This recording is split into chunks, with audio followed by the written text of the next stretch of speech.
Eu sou Ana Cília Carneiro Cunha e eu estou aqui na primeira IPI desde 1976, com a minha família, quando nos mudamos para Curitiba. Quanto à minha infância e adolescência, foi na igreja presbiteriana, no interior do Paraná, em Reserva, perto de Telêmaco Borba. Nessa igreja é que eu cresci e permaneci até a minha adolescência. E o meu compromisso oficial com Jesus, com a minha declaração pública de fé, aconteceu ainda nessa comunidade, onde é uma igreja que os meus avós já haviam ajudado a fundar. Então, para nós, numa cidadezinha pequena do interior, cada celebração na nossa igreja era uma reunião social, onde as pessoas evangélicas se reuniam, os amigos, os parentes. Então, foi muito prazeroso minha infância e adolescência nesse convívio amoroso com a própria família consanguínea e com os irmãos na fé. Agora, a aproximação minha e compromisso com a IPI, aconteceu em Ponta Grossa, no ano de 1970. Eu já estava casada nesse ano e meu marido estava em processo de conversão.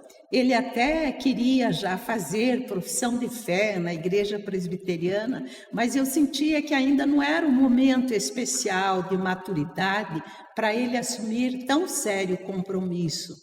Então, logo após o nosso casamento, no início de 70, a Igreja Presbiteriana Independente de Ponta Grossa, o qual uma parte da minha família já frequentava, passou por um movimento muito bonito de avivamento espiritual. Na época do reverendo Nério de Moura, que presidia a igreja local naquela ocasião. E ali nós começamos a participar de muitas reuniões de oração com os meus familiares. E nesse processo de buscar o poder do Espírito Santo, meu marido passou por um quebrantamento espiritual bem profundo e teve clareza do caminho a seguir e quais as atitudes ele deveria tomar dali para frente na sua trajetória pessoal e espiritual. E foi lá mesmo em Ponta Grossa que ele fez a sua pública profissão de fé. Só que nós morávamos nessa ocasião, recém-casados, em Telêmaco Borba. E em Telêmaco Borba fomos direto para a IPI, já nos envolvendo nos diferentes ministérios daquela igreja local. Com o reverendo Leonardo, eu não lembro o sobrenome dele no momento. Mas com a IPI, então, volto a dizer, foi em 1976 que nós tivemos o privilégio de nos mudarmos para Curitiba, porque a gente gostaria muito de estar morando aqui na capital do nosso estado. E aqui, quando chegamos, o desejo do meu coração era frequentar a igreja presbiteriana da Comendadora Araújo, onde eu já tinha 3 irmãs que também tinham vindo do interior e moravam aqui com as suas famílias e tinham todo um envolvimento comunitário. Como nós já tínhamos uma filha pequena, ela também, eu entendi que ficaria muito feliz de estar ali com as primas. E era uma igreja bem animada, Então, assim, o desejo do meu coração naquele momento era ficar lá. Mas aí o marido disse, não, nós vamos ficar na IPI, onde eu assumi o meu compromisso. E então, em regra geral, eu sou bastante persuasiva em convencê-lo para algumas coisas, mas nesse aspecto eu respeitei, considerando o ensino bíblico que eu já tinha recebido desde a minha infância, que o marido cristão, ele é o cabeça do seu lar e, portanto, era importante que eu obedecesse, que eu estivesse submissa à sua autoridade como chefe de família.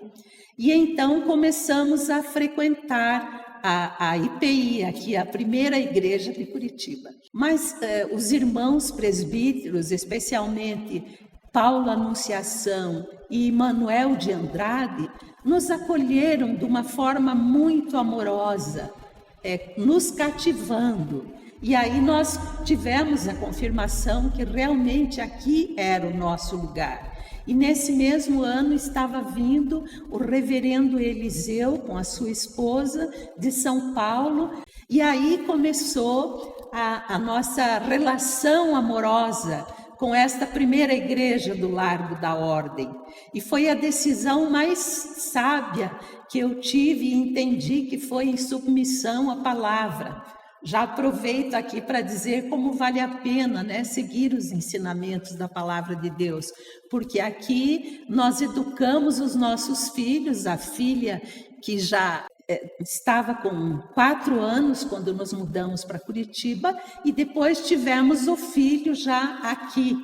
E nesse mesmo ano de 1976, é que nasceu o nosso segundo filho.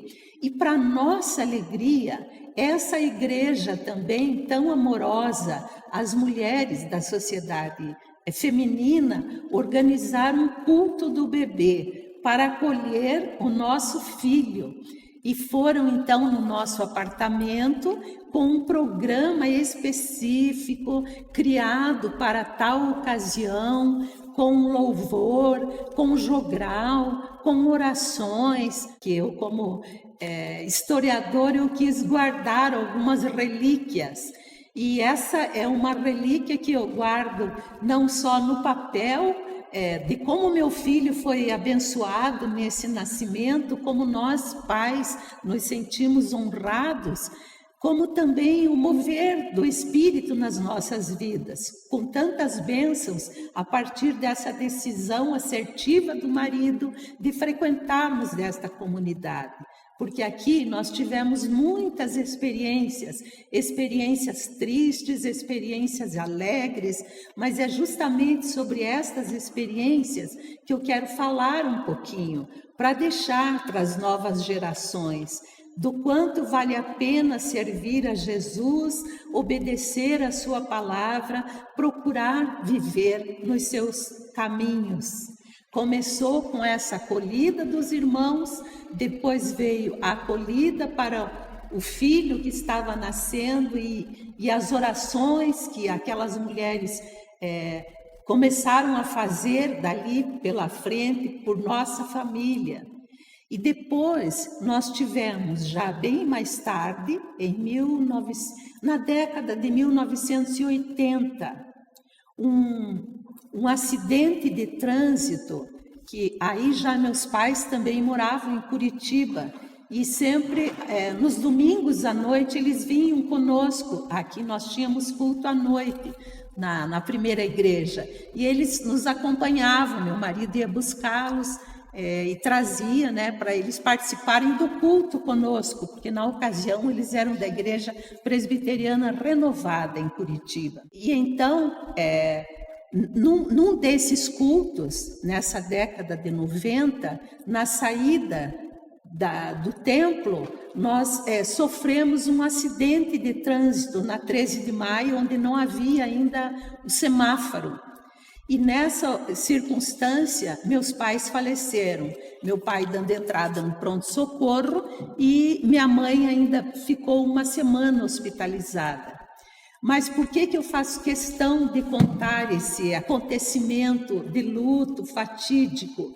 Porque a minha comunidade de fé, ou seja, os membros da primeira IPI dessa época, nos acolheram de uma forma tão amorosa que nós passamos um longo período de recuperação desse luto assistidos por nossos irmãos e irmãs na fé, nos levando para a casa deles para comer, Um irmão da nossa comunidade deu a chave do carro para o meu marido ficar dirigindo até o nosso ser consertado. Mas assim, o que eu quero dizer é que mesmo esse momento de luto, de dificuldade, fez com que a Ana Cília, que já havia nascido num lar evangélico, que já tinha um compromisso com o Senhor, passasse a ter assim uma visão diferente e de muita motivação, muito amor, porque o amor de Jesus é que nos constrange.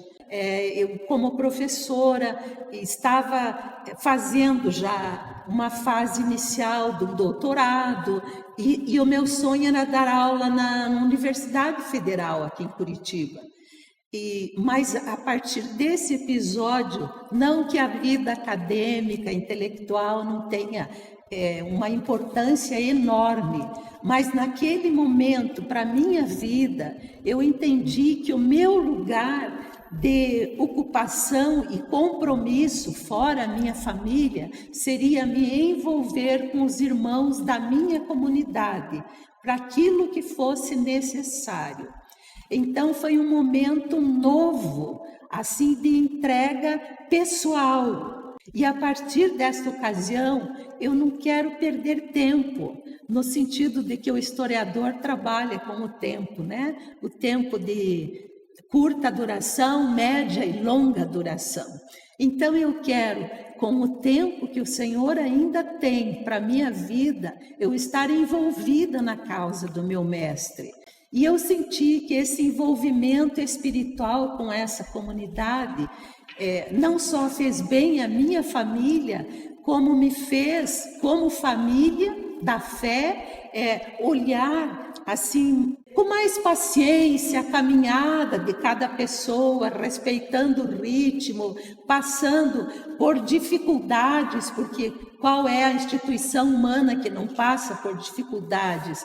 Mas sabendo, agora olhando de uma forma diferente, a fidelidade de Deus ao longo dos anos. No final da década de 90, eu participei do processo histórico da Igreja Nacional, quando aqui na igreja local houve a autorização, né, da oficial de que poderiam existir as pastoras e presbíteras. E eu e uma amiga, Eleonai, minha amiga do coração, aceitamos esse desafio. Na minha casa, volto a dizer, eu tenho sempre que estar valorizando meu marido e falando por ele nesse momento onde ele está com as suas limitações. Foi ele que achou que eu deveria me candidatar como presbítera. E ainda eu brincava com ele. Não, você que é a pessoa da ação e que tem os ministérios na igreja, trabalho voluntário que ele já desenvolvia como dentista. E falei, eu não vou ter votos, ainda mais que a igreja não está habituada com mulheres fazendo parte desse conselho que na nossa tradição, né, presbiteriana é levado tão sério. Falei, então eu acho que eu não sou a pessoa mais indicada. Aí os filhos também já adultos, né, o casal de filhos, o genro já na época, falaram, não, mas a senhora gosta tanto da igreja e ao mesmo tempo envolvida com história, já pensou que interessante? Eu falei, eu não vou me candidatar lá na igreja, que era o processo de vir a pessoa, né, voluntariamente se candidatar para aquele cargo e depois haveriam as eleições. E a minha amiga já tinha toda uma vivência, a outra presbítera, aqui com a igreja e também política em Curitiba, ela, o marido, né, na ocasião. Então ela, eu sabia que já teria uma mulher. E aí o meu marido falou, não, por isso não, eu vou à igreja e faço, eu inscrevo você. E daí foi uma alegria tão grande, porque eu fui eleita, e especialmente os jovens da igreja. Então, esse mover aí de diferentes gerações é bem importante nas comunidades para renovar, né? Para trazer qualidade de vida. Então, assim, eles me assediavam e diziam: eu votei para a senhora, que bom, vinham me cumprimentar. Ou seja, aquilo que eu achava que eu não seria a mais indicada no sentido espiritual, Deus me deu uma alegria, e foi o maior título que eu consegui nessa vida, além de esposa do Nestor e mãe do Fábio e da Andréia, é poder ter sido por 2 gestões uma presbítera nesta comunidade, onde eu pude sentir um pouco mais o compromisso, né, de servir a Jesus, de estar feliz por estar envolvida nessa comunidade da fé. E a partir então desses exemplos pessoais muito gratificantes, né, eu só tenho a dizer para as gerações que estão vindo depois de nós, primeiro, que eu me alegro, porque já tem espaços de liderança, né, sendo ocupados por muitas pessoas bem mais jovens que nós. E nós podemos agora ficar mais na retaguarda, segurando as cordas para os missionários, para esses que estão na linha de frente da batalha espiritual, porque é essa clareza que nós precisamos ter. Estamos aqui a serviço do reino de passagem, né? A nossa luta não é contra pessoas, mas é contra hostes e potestades, né, numa outra dimensão do mundo espiritual, e que nós, os aposentados, no caso eu e meu marido, e que o Senhor permitiu que vivêssemos até aqui, temos um compromisso sério de interceder, né, por estas gerações que estão na linha de frente para levar a palavra de Deus. E especialmente quero concluir aqui no Largo da Ordem, onde é um grande desafio, né? Um espaço de tanta miséria espiritual, se posso dizer assim, né? Nas madrugadas, e aonde a luz de Jesus, através das nossas vidas, deve fluir, né? E abrir as portas desta casa de oração para acolher todos aqueles que o Senhor quer trazer para o nosso convívio cristão. Então, a minha palavra para as novas gerações é que o seu tempo é hoje.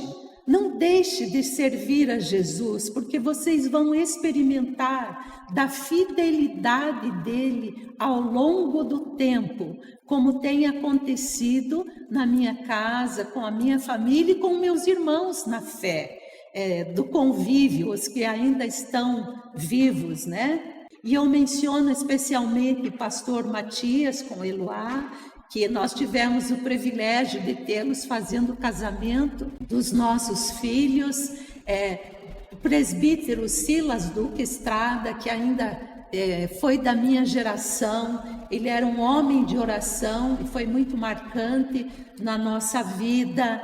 Mulheres como a Teresa Souza Costa, Mercedes Briones e outras tantas irmãs que no momento eu não estou lembrando, mas que eram mulheres de oração e que nos incentivaram a permanecer ocupando os espaços que elas foram deixando, ou por falecimento, ou porque trocou de comunidade. Dona Esther, que ainda está viva, do reverendo Eliseu.